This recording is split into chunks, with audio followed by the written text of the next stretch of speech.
రాష్ట్రంలో ఇప్పుడు అన్నాదమ్ముల అనుబంధం అనే సినిమా జోరుగా సాగుతుంది. ఓవర్సీస్ లో కూడా బ్రదర్స్ సినిమా చాలా రక్తి గట్టిస్తుంది. సో దీంట్లో కీలకంగా ఉన్నది ఎవరు అంటే గుంపు బ్రదర్స్, అదే CM Revanth Reddy and brothers. So దీనికి సంబంధించి రాష్ట్ర వ్యాప్తంగా చర్చ జరుగుతోంది. దీనికి సంబంధించి మనం మరింత డీటెయిల్గా ఇన్ఫర్మేషన్ చూసే ముందు ఒక బ్రేకింగ్ చూస్తున్నాము. బ్రేకింగ్ న్యూస్ వస్తోంది మనకి. సచివాలయంలో ఉద్యోగులు మెరుపు ధర్నాకు దిగారు. పదోన్నతులు ఇవ్వడం లేదంటూ కూడా అసహనం వ్యక్తం చేస్తూ సచివాలయంలో సాధారణ పరిపాలన శాఖ కార్యదర్శి రఘునందన్ రావు ఛాంబర్ ముందు ఆందోళన చేపట్టారు. ప్రమోషన్లు ఎందుకు ఇవ్వడం లేదంటూ సెక్రటరీని నిలదీశారు. సిఎస్ సీఎంఓలకు రిప్రజెంటేషన్లు ఇచ్చినా కూడా ఫలితం దక్కడం లేదంటూ కూడా ఆవేదన వ్యక్తం చేస్తున్నారు. CM Revanth Reddy CS America పర్యటనలో ఉన్న నేపథ్యంలో ఈ నెల 16 వరకు స్పష్టత ఇస్తామని ఉన్నతాధికారులు చెప్పడంతో ఉద్యోగులు ఆందోళన విరమించారు.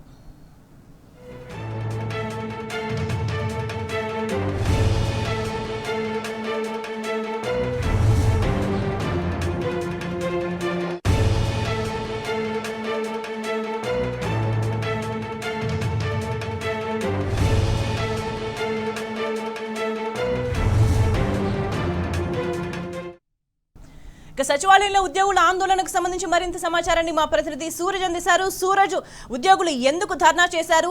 ఏ కేటగిరీలో పదోన్నతులకు సంబంధించి వీళ్ళు పోరాటం చేస్తున్నారు? అధికారులు ఏం సమాధానం చెప్తున్నారు? సచివాలయంలో ఉద్యోగులు మెరుపు ధర్నాకు దిగారు. పదోన్నతులు ఇవ్వడం లేదని అసహనం వ్యక్తం చేస్తూ దాదాపు 150 మంది ఉద్యోగులు వాళ్ళ సిఐడి అంటే సాధారణ పరిపాలనా శాఖ కార్యదర్శి రఘునందన్ రావు ఛాంబర్కి వెళ్ళడం జరిగింది. ఛాంబర్ ముందు ఆందోళన చేస్తూ ఆయనకు ఒక రిప్రజెంటేషన్ కూడా ఇచ్చారు. ఎస్ఓ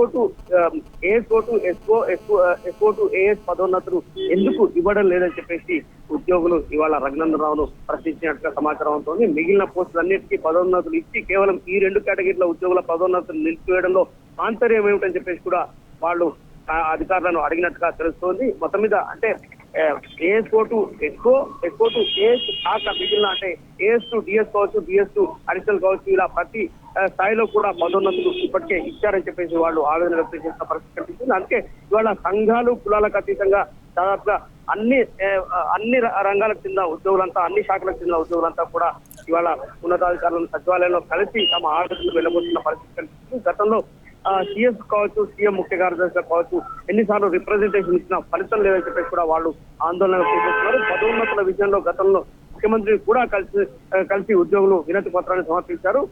మరో అధికారి మహేష్ దత్ ఎక్కా ఛాంబర్ ముందు కూడా ఇవాళ ఉద్యోగులు ఆందోళనకు దిగారు. ఆయన కూడా ఒక రిప్రజెంటేషన్ ఇచ్చి పదోన్నతుల విషయం పైన దృష్టించాలని చెప్పేసి కోరడం జరిగింది. అయితే ఉద్యోగుల డిమాండ్ ను పరిశీలిస్తామని చెప్పేసి 16వ తేదీ తర్వాత స్పష్టత ఇస్తామని చెప్పేసి ఉన్నతాధికారులు వెల్లడించినట్టుగా సమాచారం అంతా ఉంది. అయితే స్పష్టత ఇవ్వడం కాదు, ఎట్టి పరిస్థితుల్లో కూడా పదోన్నతులు ఇచ్చి తీరాలని చెప్పేసి కూడా ఉద్యోగులు డిమాండ్ చేసినట్టుగా మనకు అందుతున్న. అయితే సూరజ్, మిగతా పోస్టులకు సంబంధించి పదోన్నతులు వచ్చినా కూడా మనకు ఇన్ఫర్మేషన్ వస్తున్నట్టుగా ASO to SO, SO to AS వీటికి సంబంధించి మాత్రమే ఎందుకు పెండింగ్ లో ఉంటూ వస్తుంది?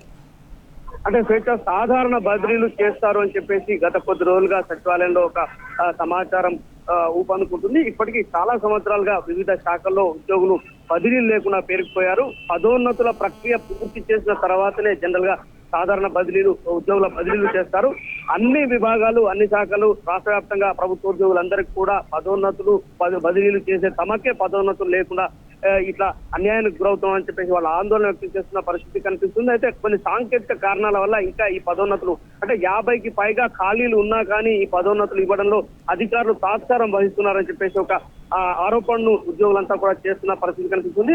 గతంలో ప్రభుత్వ ప్రధాన కార్యదర్శి శాంతికుమార్ కలిసినప్పుడు కూడా వెంటనే పదోన్నతులు ఇచ్చి బదిలీల ప్రక్రియ చేపట్టాలని చెప్పేసి కూడా కోరిన పరిస్థితులు కనిపించాయి. అయితే ఇక్కడ కొంత సంఘాలకు సంబంధించిన వివాదాలు కూడా ఉన్నట్టుగా మనకు ఆఫ్ ది రికార్డ్ సమాచారం పట్టి తెలుస్తుంది. వివిధ సంఘాల మధ్య నెలకొని ఉన్న ప్రచ్ఛన్న యుద్ధం నేపథ్యంలో, ఒక స్తబ్దత నేపథ్యంలో పదోన్నతులు కొంత ఆగిపోయినట్టుగా కూడా ఒక సమాచారం వస్తున్న నేపథ్యంలో దీనిపైన ప్రభుత్వం ఒక కాల్ తీసుకోవాల్సి ఉంది, ఒక నిర్ణయం చేయాల్సి ఉంది. ఇందుకు సంబంధించి నిర్ణయం చేసిన తర్వాత 16వ తేదీ తర్వాత స్పష్టత ఇస్తామని చెప్పేసి ఉన్నతాధికారులు ఉద్యోగులందరికీ హామీ ఇచ్చిన పరిస్థితి కనిపిస్తుంది. అయితే 16వ తేదీ తర్వాత స్పష్టత కాదు, ఎట్టి పరిస్థితుల్లో కూడా ప్రమోషన్లు, పదోన్నతులు ఇచ్చి తీరాలని చెప్పేసి కూడా ఉద్యోగులు పట్టుపట్టినట్టుగా సమాచారం అవుతోంది. అంటే ముఖ్యమంత్రి, అటు ప్రభుత్వ ప్రధాన కార్యదర్శి ఇద్దరు కూడా ప్రస్తుతం అమెరికాలో పర్యటనలో ఉన్న విషయం తెలిస్తే వీళ్ళు వచ్చిన తర్వాతనే ఒక నిర్ణయం తీసుకుంటామని చెప్పేసి అధికారులు ఇండైరెక్ట్ గా చెప్పినట్లయింది. అయితే ఇప్పటికే సచివాలయం సంబంధించిన ఉద్యోగుల బదిలీలో ప్రభుత్వం తాత్సారం వహిస్తుందని చెప్పేసి కూడా ఒక ఆరోపణ స్పష్టంగా వినిపిస్తుంది. ఉద్యోగులంతా కూడా ఈ విషయంలో కూడా